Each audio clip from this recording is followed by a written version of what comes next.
Bear in mind, you must know your material cold. If you do, you can take all of the shades, all of the nuance, all of the energy of what you've already got prepared and infuse it into the new theme or subject.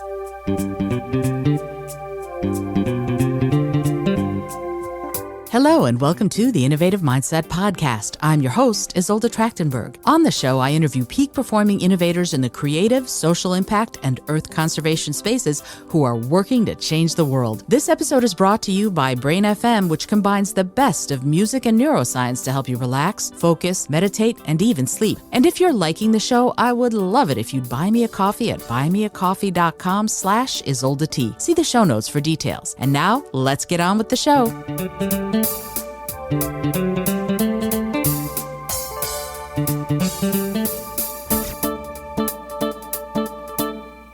Hello and welcome to the Innovative Mindset Podcast. I'm your host, Isolde Trachtenberg. Super excited that you're here.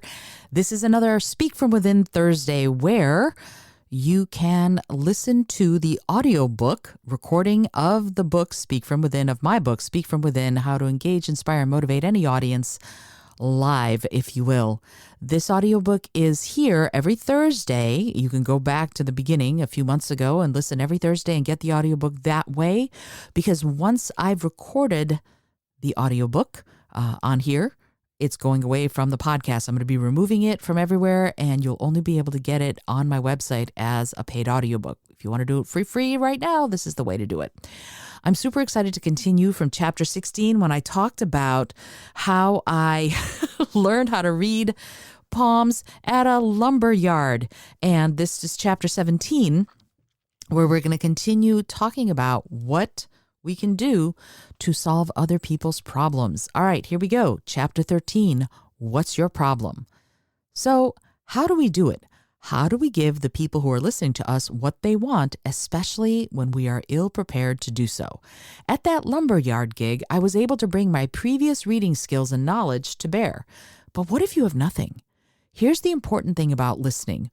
When what you thought the client wanted turns out to be not what the client wanted at all, you need to engage those listening skills.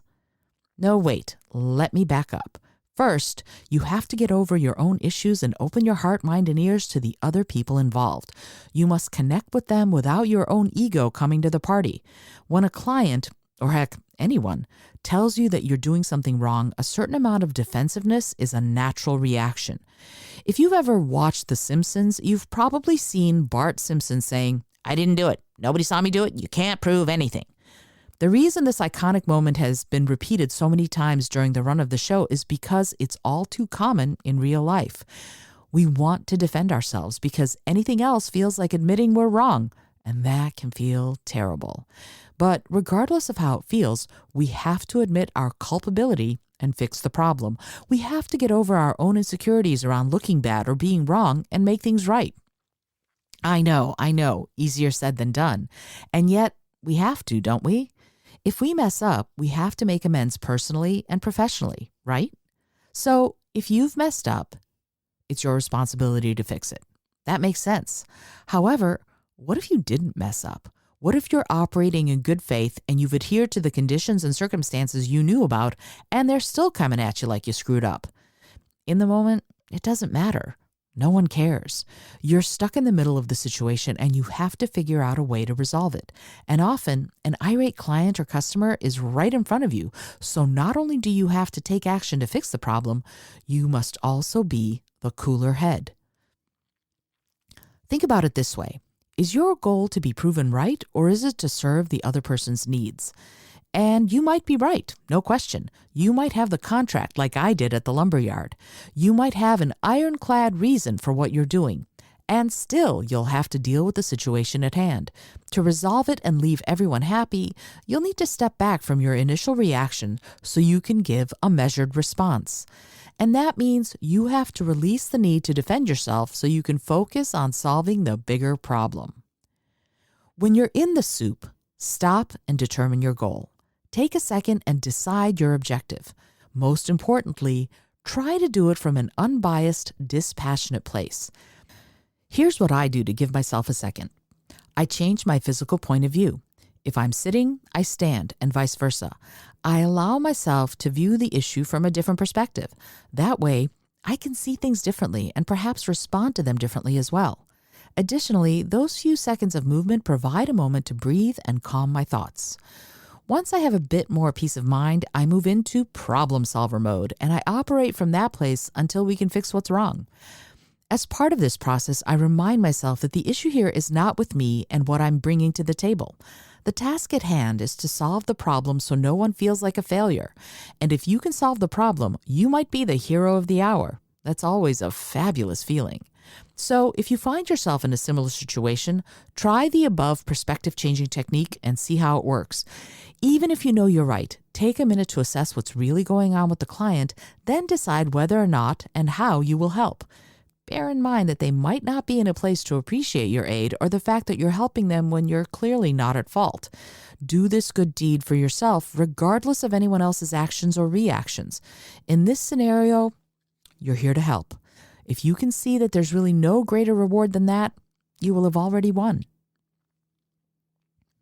Once you choose to help, you must listen. Dig underneath the surface of what they're saying to the crux of the matter. What do they really want and need? What problem do they want solved? How are they really feeling? Open your senses and figure that out. Once you have an idea of what's going on beneath the surface, you can adapt your skills and your palm reading app, if you've got one, to give the client what they want and need. Because remember, just as you're trying to solve their problem, they're trying to solve someone else's, and so on. It's a pretty fascinating daisy chain, isn't it? When I listened to the DJ/agent at the lumberyard, I had to go deeper. As soon as I took a moment to assess the situation, I saw the lay of the land. If I had tried to fix the issue, I wouldn't just be doing what the end client wanted. I would also be solving a huge problem for the agent as well. At first, I was upset and angry at being placed in this bizarre position of having to seem like an expert at something I had literally never done before. But that wasn't her problem. That was mine. Her problem was that for some reason she had booked someone her client didn't want, and she was going to have to tell her client that she'd screwed up. So she had an even bigger problem than I did. After I took a minute to breathe and change my perspective from, holy crap, I can't do palm readings, I'm going to make a complete fool of myself, to, okay, how can I help her get out of this sticky situation? I realized I had to try to solve her problem. And as soon as I started listening to her on a deeper level, I got the bigger picture. The agent was super anxious because this lumberyard was one of her biggest clients. She wanted to keep them as clients, and she knew she had screwed up. She told me she didn't care how I did what I did and begged me to figure out a way to do what the client was asking. After all, my job was to help and serve. No one had to know I didn't know what I was doing.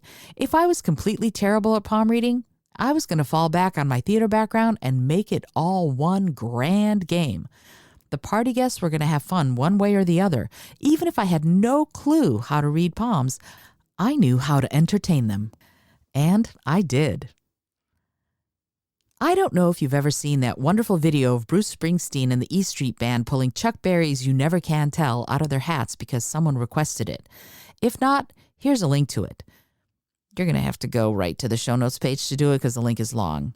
The link is also at https://isoldat.com/speak-book. Watch it. You'll see masters at work. Why? It's not just because they're incredible musicians. It's because they're incredible musicians who want so much to satisfy, enthrall, and entertain their audience that they are willing to try a song some of them haven't played for 50 years. To me, that's the amazing thing. Being willing to take a chance to please the others, to excite them, to thrill them by taking that big risk will get you fans for life. Someone knows that you're willing to be vulnerable and perhaps make a grave error and look ridiculous to get them what they need. With that effort, you will earn their trust and win their loyalty. That authentic connection can't be faked, and it can't be bought. I'm not comparing myself to Bruce Springsteen and the E Street Band, by the way. They're just another example of a band, practitioner, that collectively wants to please their fans or clients, and that is crucial. So when you end up in this kind of situation, you must decide the kind of risk you're willing to take. And then you have to solve the problem. Here are the steps to follow. Step 1. You find out that what you've prepared isn't what the client wants. Step 1A. Try to make sure the powers that be really want this new thing or whether there's been a communication somewhere. Step 2.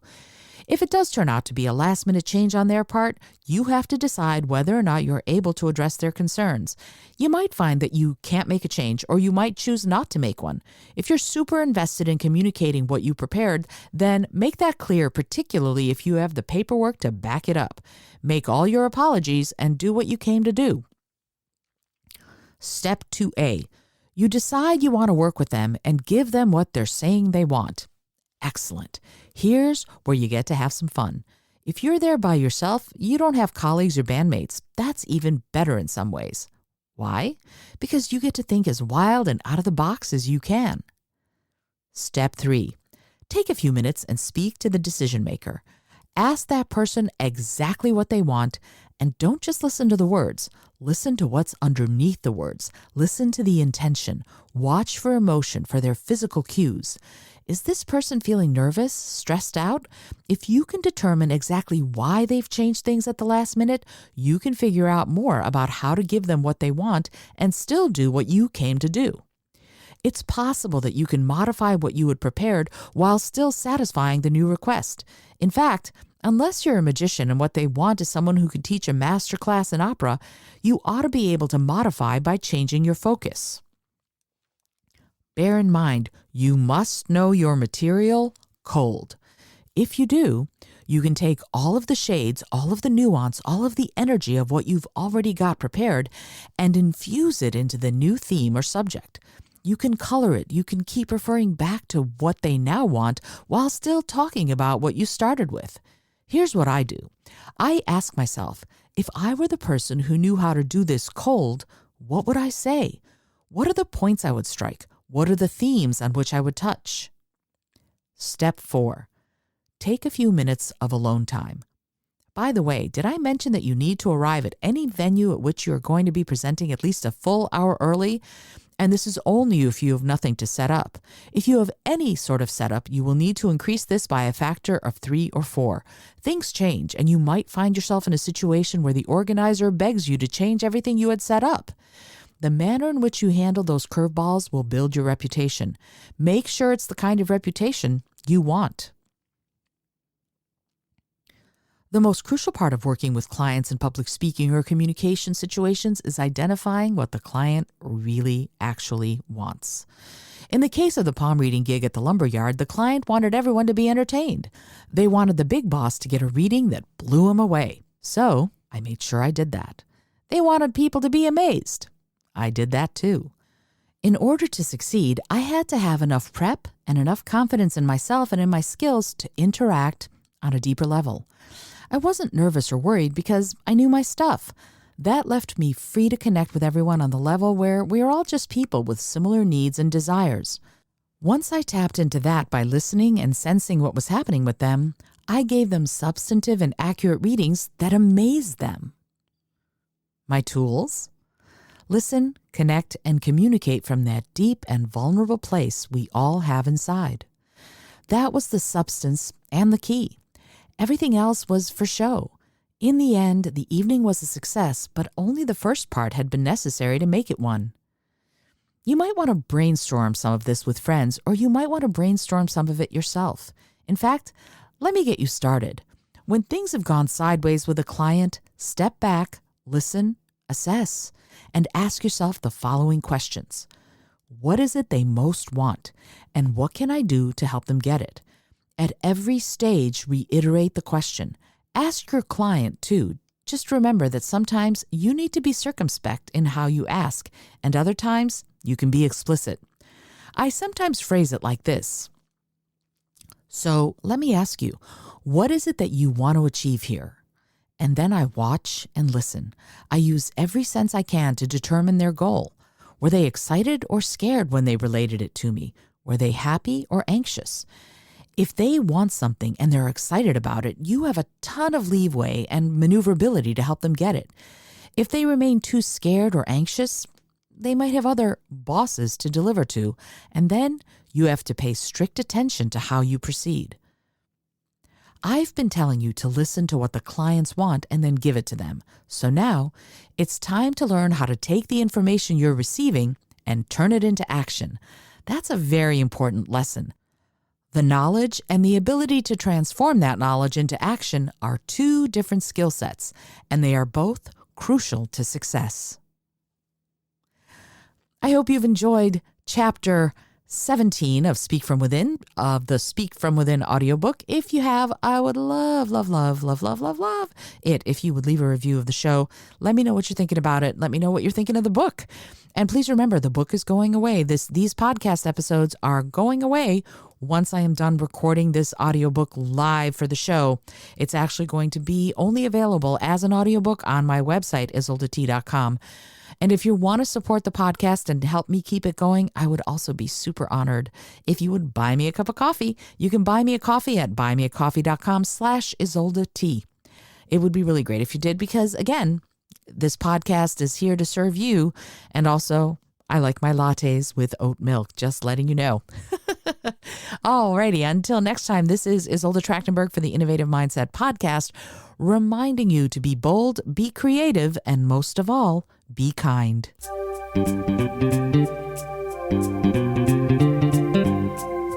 Thank you so much for joining me today. I really appreciate you being here. Please subscribe to the podcast if you're new, and it would mean the world to me if you told a friend about it. Today's episode was produced by Izolda Trachtenberg and is copyright 2022. As always, please remember this is for educational and entertainment purposes only. Past performance does not guarantee future results, although we can always hope. Until next time, remember to be bold, be creative, and most of all, be kind.